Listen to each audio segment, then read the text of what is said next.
ces approches et ces stratégies de marketing automation nécessitent de la méthodologie.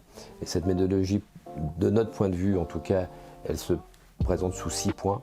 Le premier, c'est d'abord de définir ses objectifs, ses enjeux, qu'est-ce que je veux faire, quelle est la stratégie de relation client que je veux construire.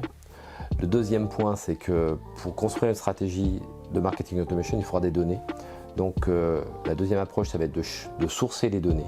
Où se situent les données? Souvent, ces données sont en silo dans les systèmes d'information. Donc il va falloir en effet identifier leurs sources, les collecter de façon à pouvoir en effet les gérer et les unifier. Ça, c'est donc le troisième point, ce qu'on appelle le data management.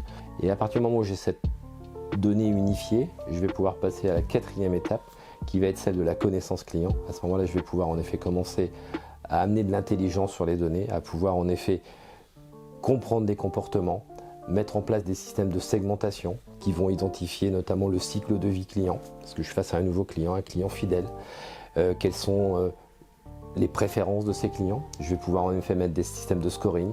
Ces systèmes de scoring vont me permettre de notamment prédire le risque d'abandon d'un client, me détecter leurs préférences. Et puis, une fois que je vais avoir mis en place tous ces éléments de connaissance, là, je vais pouvoir en effet pousser ces données vers des plateformes de marketing automation et qui vont me permettre de mettre en œuvre des scénarios d'action.